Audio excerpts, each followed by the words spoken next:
जय श्री ओम नमः सिद्धेभ्य नमो अरहंताणं नमो सिद्धाणं नमो आयर्याणं नमो वज्रायाणं नमो लोये सव्यसाहूणं मंगलं भगवान् वीरो मंगलं गौतमो गणी मंगलं कुंदकुंदार्यो जैन धर्मोस्तु मंगलम् सर्वमंगलमांगल्यं सर्वकल्याणकारकं प्रधानं सर्वधर्माणां जैनं जयतु शासनम् वीतरागं जिनं नत्वा ज्ञानानन्दैकसम्पदं वक्ष्ये समयसारस्य वृत्तिं तात्पर्यसंगिकाम् वन्दितु सर्वसिद्धे ध्रुवमचलमणोवमं गतिं पत्ते वोच्छामि समयपाहुड विणिमो स्वे केवली गणिदम्। आचार्य कुंद देव की अनुपम रचना समय पाहुड, समय प्राभृत, समय सार इत्यादि नामों से जानी जाती है, जिस पर आत्मख्याति एवं तात्पर्य वृत्ति दो टीकाएँ बहुत प्रसिद्ध हैं। पूज्य गुरुदेव श्री के प्रताप से हम सबको आत्मख्याति का रसपान करने का अवसर निरंतर मिल रहा है, मिलता रहता है। तात्पर्य वृत्ति के रसपान की एक श्रृंखला व्याख्यान के माध्यम से कल से अपन ने प्रारंभ की है। पहली और दूसरी गाथा में जैसेनाचार्य देव ने क्या विशेष बातें कही हैं, उसकी चर्चा के उपरांत आज अपन तीसरी गाथा पर चर्चा प्रारंभ कर रहे हैं। मैं गाथा पाठ करता हूँ। एयत्तनिश्चय गदो समो सवत्थ सुंदरो लोये बंध कहा एयत्ते तेण विसंवादनी होदी एकत्वनिश्चय गत समय सर्वत्र सुंदर लोक में उससे बने बंधन कथा जो विरोधनीय एकत्व में। समय एकत्व निश्चय गत यानी एकत्व निश्चय स्वरूप में ही सर्वलोक में सुंदर है। यदि उसमें भेद किया जाए बंधन और मुक्ति का, तो जो बंध कथा है उससे विसंवाद यानी राग द्वेष होते। इस आशय की गाथा है ये। इसकी आत्मख्याति में समय की व्युत्पत्ति बताई है। समय नाम से सभी पदार्थ कहे जाते हैं और 6 द्रव्यों की स्वतंत्रता बताई। पूज्य गुरुदेव श्री इसके लिए निरंतर ये कहा करते हैं, तीसरी गाथा को याद करते हैं 2 बातों के लिए कि ये 6 द्रव्य विरुद्ध कार्य और अविरुद्ध कार्य की हेतुता से विश्व का उपकार करते हैं। थोड़ी सांकेतिक भाषा है। विरुद्ध कार्य का मतलब उत्पाद और व्यय, उत्पन्न होना और नष्ट होना, ये विरुद्ध कार्य है। और नहीं उत्पन्न होना और ना नष्ट होना, अखंड एक रूप रहना, इसे भी कार्य कहा है, ध्यान देना। ये भी अविरुद्ध कार्य है। यानी उत्पाद व्यय ध्रुव युक्तम सत्य की व्यवस्था से ही ये विश्व टिका हुआ है। और दूसरी बात, सभी द्रव्य अपने में अंतर्मग्न रहने वाले अनंत धर्मों के चक्र को चुंबन करते हैं, लेकिन एक दूसरे का स्पर्श नहीं करते। इन दो बिंदुओं को लेकर गुरुदेव श्री निरंतर इस आत्मख्याति को याद करते हैं। तात्पर्य वृत्ति में और तो कोई विशेष बात नहीं है। इसमें बंध कथा का अर्थ जो किया है वो मैं बताना चाहता हूँ। बंध कहा, कर्म बंध जनित जो गुणस्थान आदि पर्याय हैं, उनमें एक पने या तन्मय पने से जो कथा प्रवर्तती है उससे पूर्वोक्त जीव पदार्थ के साथ वो बंध कथा विसंवाद यानी विरोध पैदा करने वाली है।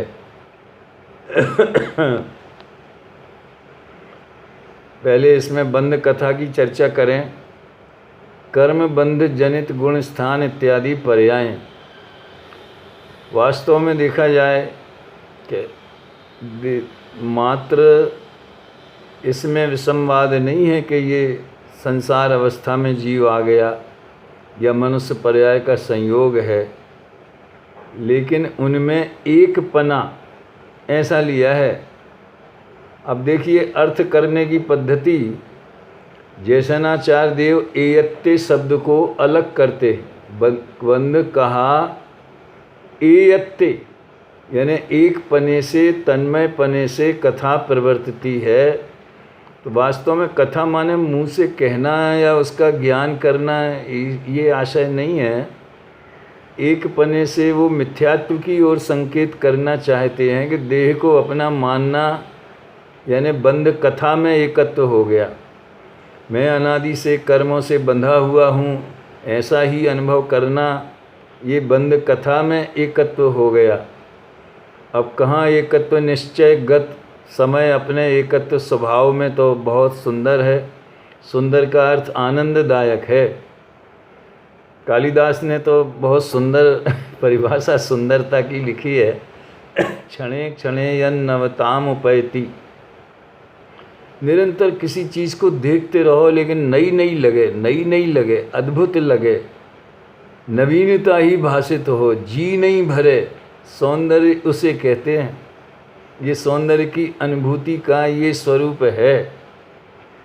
और जबकि अमृतचंद्र आचार्य देव एकत्व में यानी दूसरे के साथ बंध की कथा, एयत्ते एकत्व में बंध की कथा विसंवाद उत्पन्न करती, यानी एकत्व स्वभाव में, ज्ञायक स्वभाव में जो एकत्व निश्चयगत समय स्वरूप है, उसमें बंध की कथा झगड़ा पैदा करती।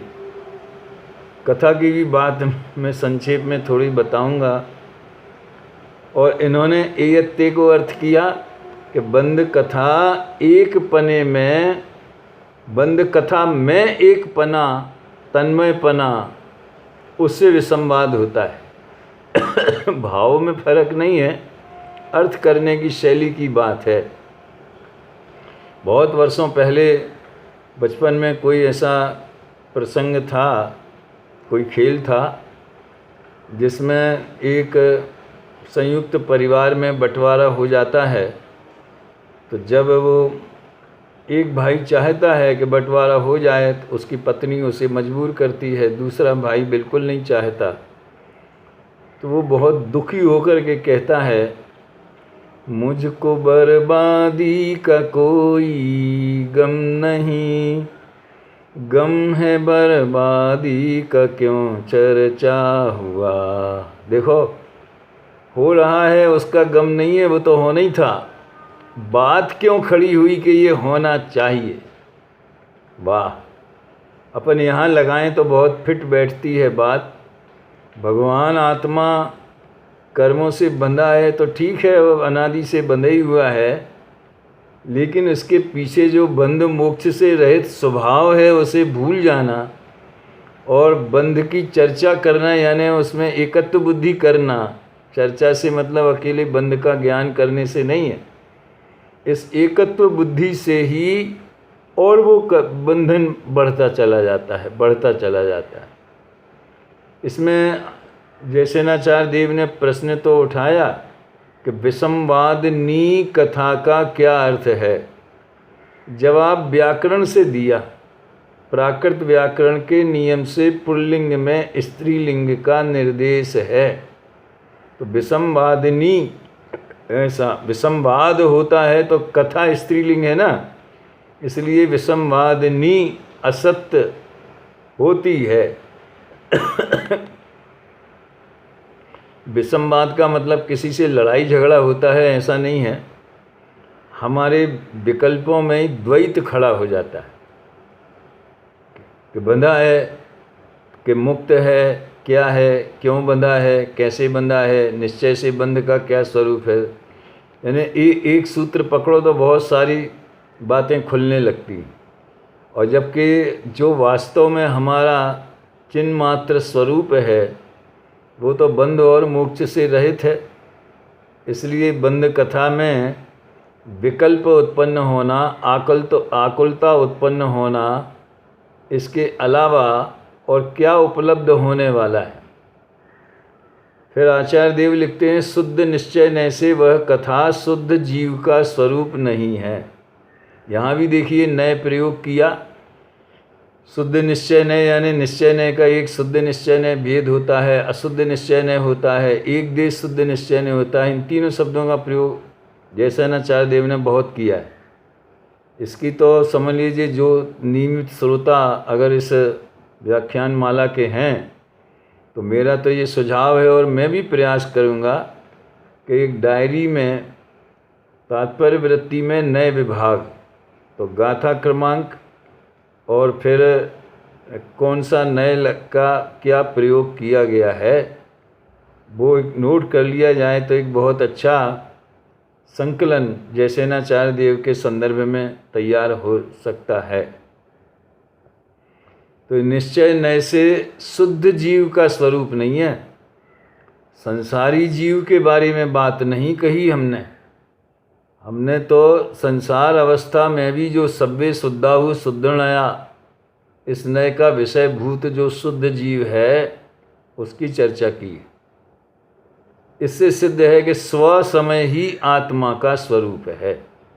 ये पिछली गाथा से संबंध बिठाया, स्व समय और पर समय ऐसे दो भेद किए थे। अब अपन चौथी गाथा की ओर बढ़ते हैं। यही शैली सुनिश्चित की गई है बहुत सोच विचार के, क्योंकि पंक्तिबद्ध दोनों टीकाओं का स्वाध्याय तो हो चुका है और वो आपको उपलब्ध भी है। लेकिन एक विशेष दृष्टिकोण को सामने रखकर, जैसा कि अभी मैंने आत्मख्याति की भी बात बताई, तो हम कोई आत्मख्याति को सर्वथा गौण कर देंगे ऐसा नहीं है। जिन बातों के लिए गुरुदेव आत्मख्याति के जो अंश बहुत याद करते हैं, उन्हें जिनकी महिमा विशेष आती है, तो जहाँ तक हमारे अपने ज्ञान में वो बात आएगी तो उसकी भी चर्चा करेंगे। तुलनात्मक अगर कहीं ज़रूरत पड़ी तो तुलना भी करेंगे। जैसे एयत्ते शब्द के अर्थ की अभी बात की, उन्होंने कहा एकत्व में और इन्होंने कहा तन्मय पने से कथा प्रवर्तित है। अभी चौथी गाथा। सुध परिचिदानुभूदा सवस्व विकाम भोग बंध कहा एयत्तस्सुवलंभो णमऋण सुलहो विहत्तस् है सर्वश्रुत परिचित अनुभूत भोग बंधन की कथा पर से जुदाए कत्व की उपलब्धि केवल सुलभ ना, उपलब्धि केवल सुलभ ना। इसमें सिंपल अर्थ है ये है, काम भोग बंध तीन शब्द आए हैं, इनकी कथा यानी इन भावों का परिचय।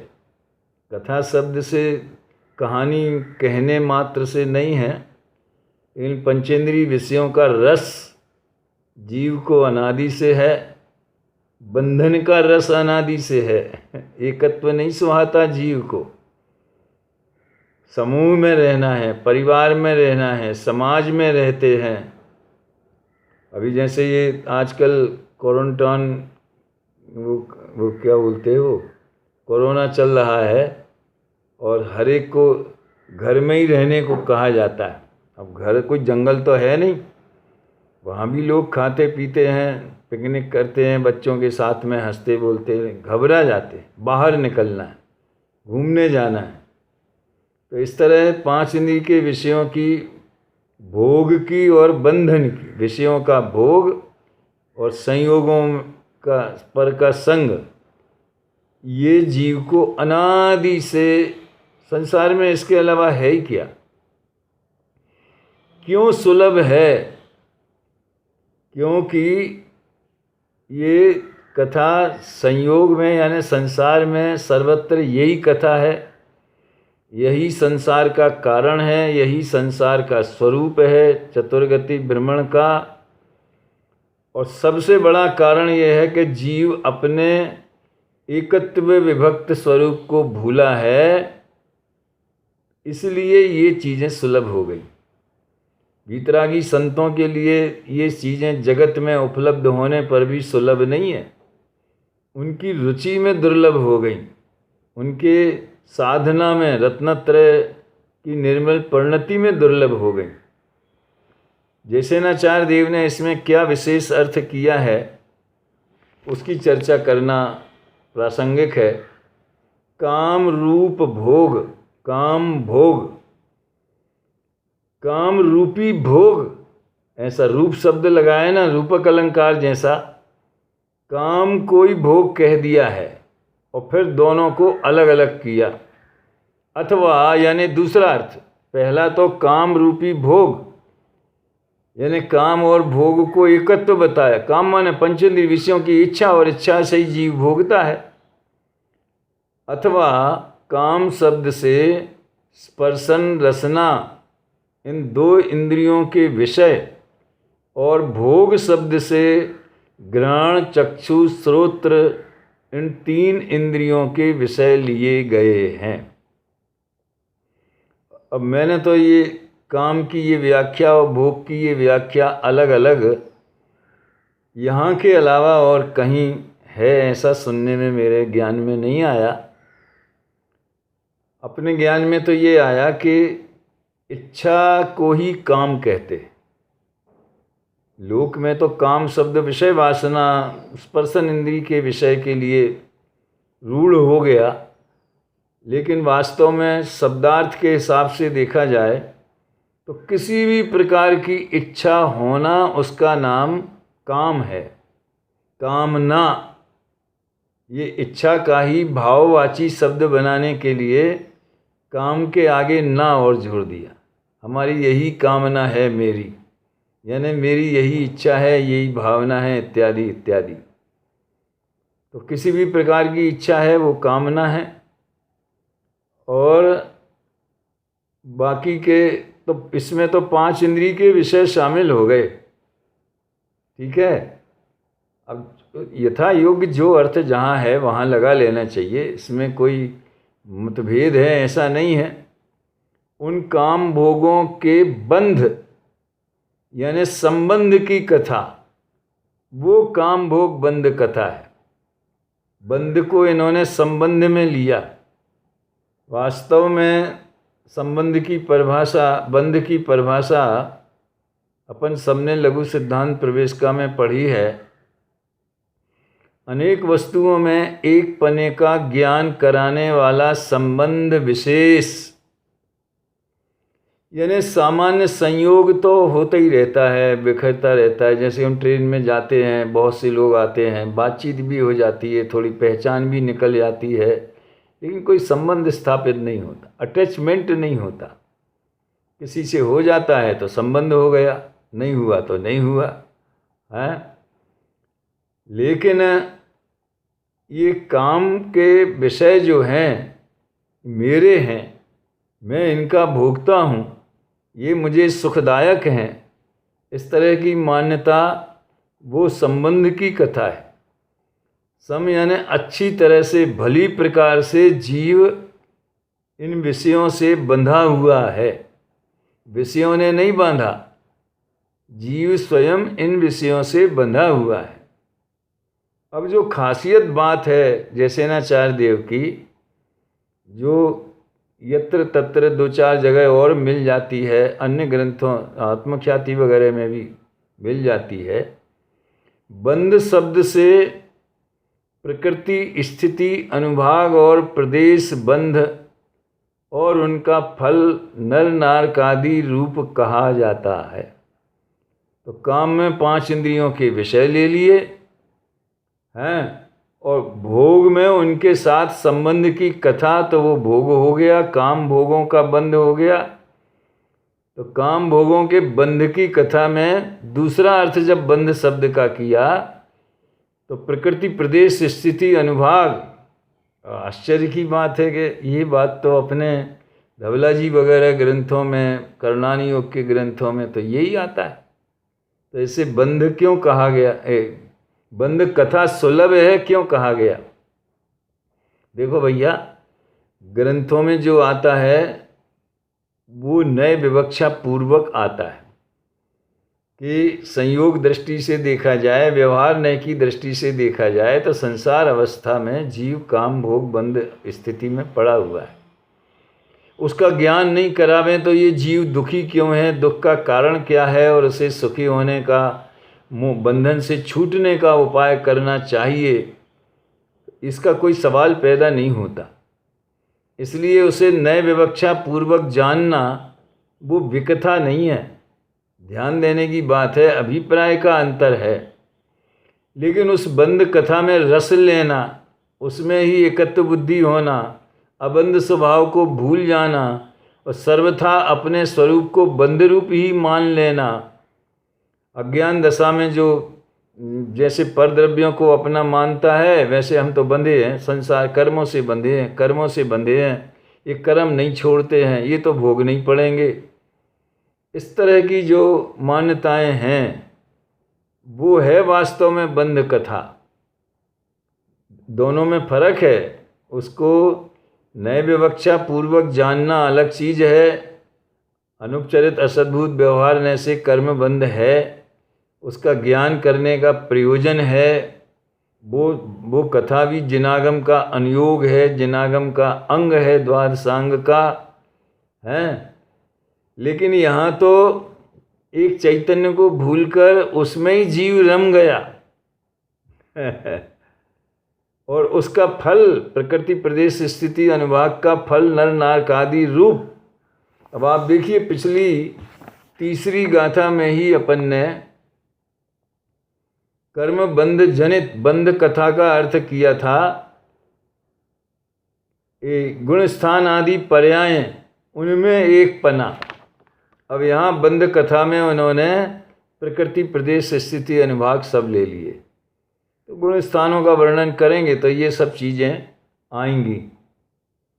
इस प्रकार काम भोग बंध की कथा वह काम भोग बंध कथा है।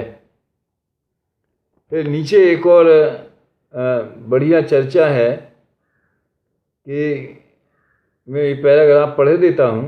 पूर्वोक्त प्रकार से श्रुत परिचित और अनुभूत होने से बंध कथा दुर्लभ नहीं है। अरे लभ है, सुलभ है, अच्छी तरह से रचे पचे हैं, किंतु सुलभ ही है। एकत्व की, अभी देखना एकत्व की क्या परिभाषा की। सम्यक दर्शन ज्ञान चारित्र की ऐक्य परिणति रूप निर्विकल्प समाधि के बल से, ये शब्द भी सैकड़ों बार आया है इस टीका में, हैं? अब वो गिनोगे तो पता चलेगा, इसको हाईलाइट कर लें आप और इसको भी उसमें नोट में ले लें। इनकी एकता रूप से परिणित निर्विकल्प समाधि, यानी निर्विकल्प दशा के समय जीव के सम्यक दर्शन ज्ञान चारित्र अखंड एक ही भाव रूप से परिणमित होते हैं और उसके बल से स्व संवेदन योग्य शुद्धात्मा, वाह, यानी शुद्धात्मा का जो वास्तव में स्व संवेदन है, यद्यपि उसमें ज्ञान एक्टिव है, ज्ञान का व्यवसाय है, ज्ञान स्वसन्मुख होता है, ज्ञान जानता है, ज्ञान वेदन करता है, ज्ञान तन्मय होता है, श्रद्धा एकत्व बुद्धि रूप परिणमित होती है, और ज्ञान की लीनता वो चारित्र है। तो इस तरह ज्ञान के ही पड़खे ज्ञान मात्र आत्मा में अनंत शक्तियाँ उछलती हैं। तो स्व संवेदन ज्ञान के बल से उपलब्ध करने योग्य ऐसा आत्मा वो नहीं मिला जीव, वो सुलभ नहीं है। आश्चर्य की बात है कि स्वयं आत्मा है और आत्मा को आत्मा सुलभ नहीं है। सत्य की खोज में डॉक्टर साहब ने इसका बहुत सुंदर प्रयोग किया है।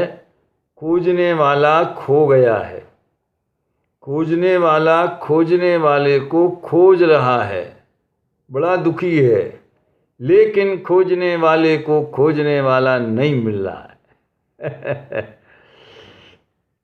ये अपने स्वरूप को जाने बिना और जो जिनागम में जो 7 तत्व 9 पदार्थ का वर्णन है उसे समझे बिना बहुत से लोग कहीं कंदराओं में, गुफाओं में परमात्मा के दर्शन करना है तरस रहे हैं, रो रहे हैं, हे परमात्मा एक बार कम से कम दर्शन तो दे दो।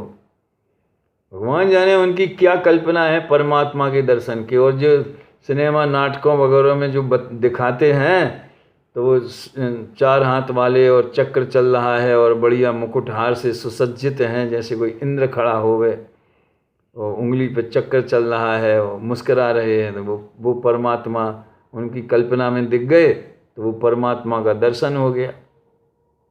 परमात्मा से मिलन, परमात्मा से दर्शन है। ज़्यादा लंबा करने की ज़रूरत नहीं है, लेकिन जो अन्य दर्शनों का थोड़ा भी परिचय है भक्ति साहित्य का, आश्चर्य होता है। अपने यहाँ भी वही बात आ जाती है तत्व को समझे बिना, कि हम तो आदिनाथ की जाप करते हैं, कोई शांतिनाथ की जाप करते हैं, कोई महावीर की जाप करते हैं, शीतलनाथ की करते हैं। अरे आदिनाथ की करने में और महावीर की करने में कोई फर्क पड़ेगा क्या? उन दोनों के स्वरूप में कोई अंतर है क्या?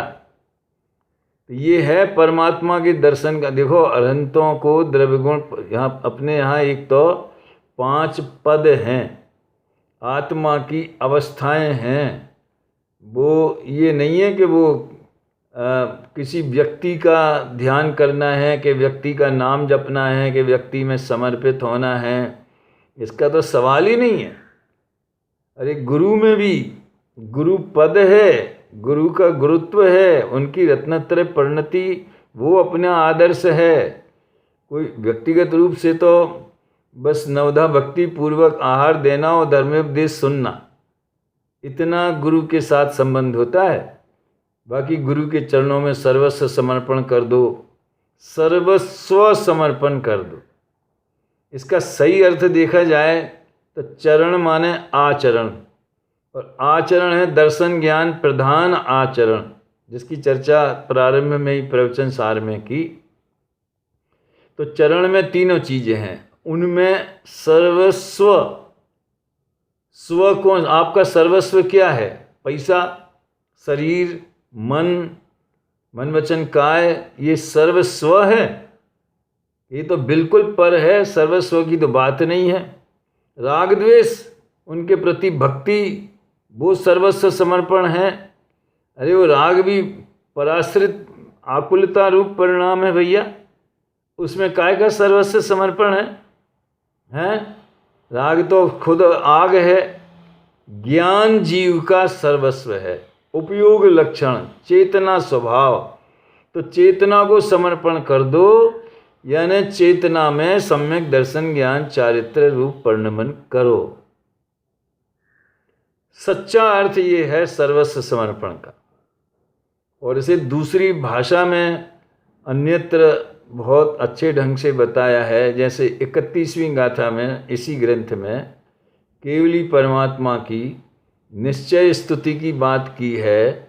तो क्या किया स्तुति में? कि द्रविंद्री भावेंद्री और इंद्रियों के विषय से भिन्न अपने आत्मा को जानना मानना। 80वीं गाथा प्रवचन सार में अनंत भगवान के द्रव्यगुण पर्याय को जानकर वैसा ही अपना आत्मा है। तो वास्तव में देखा जाए तो अपने चित्त स्वभाव में एकाग्र परिणति वो परमात्मा का दर्शन है, क्योंकि परमात्मा का स्वरूप वैसा ही है। अपने यहाँ तो सौभाग्य से प्रतिदिन सुबह गुरुदेव की वाणी सुनने मिलती 6:55 पे, हूँ परमात्मा छूँ एम नक्की कर। अन्य परमात्मा चाहे 24 तीर्थंकर का नाम लें या 20 तीर्थंकरों का नाम लें, उनके द्रव्यगुण पर्याय सबके अलग अलग हैं क्या? अरे जिस पर्याय की अब तरफ से अपन देखते हैं कि इतनी आयु थी, ऐसा शरीर था, ऐसा स्थान था, ऐसे माता पिता थे, ये तो पुद्गल की बात है। अनंत चतुष्टय रूप अवस्था ये उन सब की एक सी है, द्रव्यगुण सबका एक सा है। तो यहाँ कोई व्यक्तिवाद की बात नहीं है। जैन दर्शन में सबसे बड़ी बात यह है, प्रसंग में ये बात आ गई, तो शुद्धात्म स्वरूप की उपलब्धि सुलभ नहीं है। कैसा है एकत्व? विभक्त एकत्व के साथ विभक्त शब्द भी है, अस्ति नास्ति तम एयत्त विहत्तो, ऐसा यानी रागादि रहित एकत्व स्वभाव सुलभ नहीं है। क्यों सुलभ नहीं है? न कभी सुना, न परिचय किया, न अनुभव किया।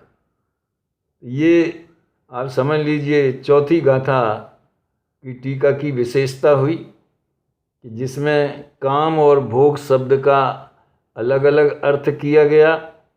बंध शब्द से प्रकृति, स्थिति और अनुभाग, प्रदेश, इन बंधों की, और फल में नर नारक आदि पर्याय, इनकी चर्चा की। और एकत्व का अर्थ रत्नत्रय रूप परिणमित शुद्ध आत्मा, रत्नत्रय से स्वसंवेदन योग्य ऐसा आत्मा, यानी विकल्प से ग्राह्य नहीं है। परलक्षी ज्ञान और शुभाशुभ राग से तो पकड़ में आने की बात तो बहुत दूर रही, विकल्पों से भी अपना भगवान आत्मा पकड़ में नहीं आता है। एक स्वसंवेदन ज्ञान ही ज्ञान को, यानी ज्ञायक को अनुभव करने में समर्थ है। 5वीं गाथा की ओर चलें। 5वीं गाथा पढ़ता हूँ। तम एयत्त विहत्तम दाये हम अपनो सविहवेण यदि दाये पमाणम चुक्के छलम न घेतव्यम दर्शाऊं एक विभक्त को आत्मा तने निज विभव से दर्शाऊं तो करना प्रमाण न छल ग्रहो स्खल ना बने। ये तो अनुवाद गुजराती की ही छाया लेकर के बहुत पहले किया गया था। फिर दादा ने भी बहुत बढ़िया अनुवाद किया, और समय सार विधान के निमित्त से कुछ दिनों पहले ही से अपन ने भी प्रयास किया है। कभी अवसर आएगा तो उसका भी आपको परिचय कराया जाएगा।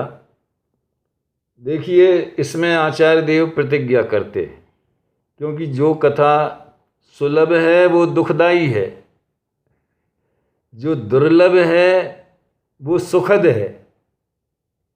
तो दुखदाई कथा सुलभ होने से फायदा क्या हुआ? जो दुर्लभ है उसे सुलभ किया जाए। सुखी होने के लिए सुलभ को दुर्लभ बना दो और दुर्लभ को सुलभ बना दो।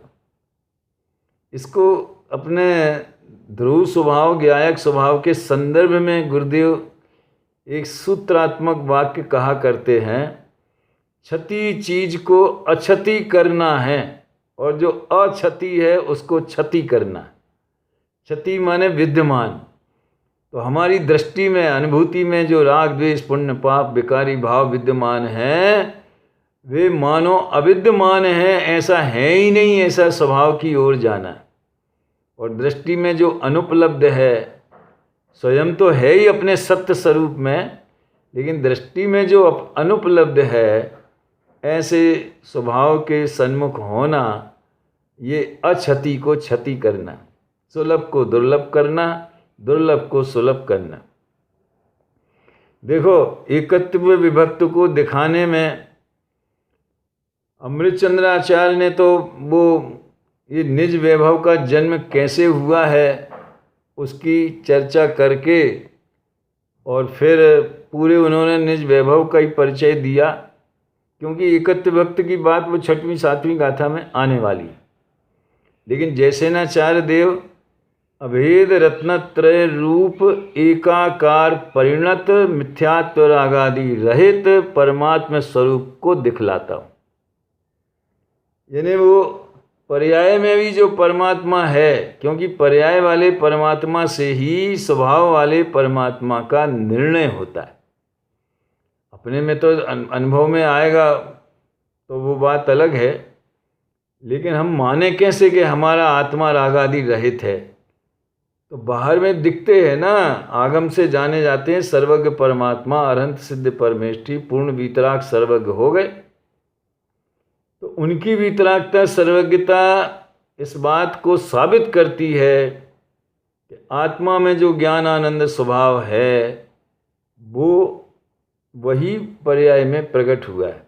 अन्यथा अनुपत्ति, यदि शक्ति रूप से ऐसा स्वभाव न होता तो पर्याय में ये चीज़ कहाँ से आती? तो पर्याय की समझ लो प्रभुता से द्रव्य स्वभाव की प्रभुता, पर्याय की परमात्मा दशा से द्रव्य स्वभाव का परमात्मा स्वरूप अनुमान किया जाता है, स्वसंवेदन ज्ञान में अनुभव किया जाता है। इसलिए वो बार बार अभेद रत्नत्रय रूप एकाकार परिणित, ये एकत्व हुआ, और मिथ्यात रागादि रहित ये विभक्त हुआ। ऐसे परमात्मा स्वरूप को अपने निज वैभव से दिखाता हूँ। जो बिंदु अमृतचंद्राचार्य देव ने काफ़ी विस्तार से लिए हैं, जयसेनाचार्य देव उसको बहुत संक्षेप में कहते हैं कि अपने निज वैभव से अथवा आगम तर्क परम गुरुओं के उपदेश और स्वसंवेदन प्रत्यक्ष द्वारा, इन्होंने इन 4 शब्दों का उल्लेख मात्र किया। अब देखिए, एक टीकाकार के सामने दूसरी टीका गारंटी से उपलब्ध होगी ही, और वो उनके रोम रोम में समाई हुई होगी, लेकिन फिर उन्हें दूसरी टीका लिखने का विकल्प क्यों आया? उन्हें खंडान्वयी पद्धति से, शब्दार्थ से, नयार्थ से, मतार्थ से, भावार्थ से, और आगे हम अपन देखेंगे तो इन्होंने ही अमृतचंद्राचार्य के कलशों का उद्धरण कई जगह दिया हुआ है। तो ये आत्मख्याति तो इनके सामने थी, अनुभव में थी, लेकिन वही की वही बातें ये रिपीट क्यों करते? तो इसको इन्होंने संक्षेप में केवल नामोल्लेख मात्र कर दिया, और जबकि आत्मख्याति में इसका विस्तार से वर्णन किया। पूरी टीका ही इन 4 बोलों के लिए समर्पित है। देखो, पहला बोल मात्र मैं बताता हूँ आपको, आत्मख्याति अपना मूल विषय नहीं है। सकलोद्भासी स्यात् पद मुद्रित शब्द ब्रह्मोपासन जन्मा। ये आगम का सेवन का अर्थ है, हैं? अब ये आगम का सेवन वगैरह कुंदकुंदाचार्य देव ने तो केवल अपने निज वैभव से दिखाता हूँ ये प्रतिज्ञा की है। उन्होंने वैभव का ताला खोला नहीं गाथाओं में, अमृतचंद्राचार्य ने खोल दिया। इसलिए तो गुरुदेव कहते हैं कि कुंदकुंदाचार्य देव सर्वज्ञ परमात्मा के पेट में बैठ के बात करते हैं, और अमृतचंद्र देव कुंद कुंद के पेट में बैठ के बात करते। पेट में मतलब उनका हृदय जान करके पकड़ के। तो निज वैभव के 4 बोलों में क्या है? सकलोद्भासी, सकल पदार्थों को प्रकाशित करने वाला, 7 पद से मुद्रित, यानी 7 पद की मुद्रा वाला शब्द ब्रह्म, ये आगम। संयोग वशात आज जब हम ये रिकॉर्डिंग कर रहे हैं तो वीर शासन जयंती का दिवस है। आपको तो ये बाद में पहुंचेगा, परसों पहुँचेगा। तो ये शायद शब्द ब्रह्म के जन्म दिवस है। तो ठीक है, तो फिर यदि दिखलाऊं तो अपने स्वसंवेदन ज्ञान से परीक्षा करके प्रमाण करना, चूक जाऊं तो दुर्जन लोगों की तरह छल ग्रहण नहीं करना। दुर्जन लोग, तुमने तो ऐसा शब्द लिखा, उनने तो ऐसा किया। आज भी ऐसी मीमांसाएं होती हैं, व्याकरण के हिसाब से ऐसा होना चाहिए तो ऐसा क्यों नहीं किया, ये भावार्थ की मुख्यता रखो भाई। शब्दार्थ भी भावार्थ समझने के लिए है, नयार्थ भी भावार्थ समझने के लिए है, मतार्थ भी मिथ्यार्थ का अभाव करके भावार्थ समझने के लिए है। मुख्यतः भावार्थ की विशेष हुआ होवे और उसमें कुछ रस निकले, उसका निषेध नहीं है। हर दृष्टि से स्वाध्याय होना ही चाहिए, पर मुख्यतः भावार्थ की होनी चाहिए। ये दुर्जन लोगों की तरह छल ग्रहण नहीं करना। मैं तो इसमें लेता हूँ कि निश्चयाभासी नहीं होना, व्यवहाराभासी नहीं होना। तो उन्होंने कहा है कि जीव कोई किसी को मार नहीं सकता तो बचा नहीं सकता, तो स्वच्छंदी नहीं होना इस तरह से। तो आज अपन ने तीसरी, चौथी और पांचवीं इन गाथाओं की तात्पर्य वृत्ति के मुख्य बिंदुओं का रसपान किया। छठवीं और आगे की गाथाओं की चर्चा अपन कल करेंगे। अभी यहीं विराम लेते हैं। जय जिनेंद्र।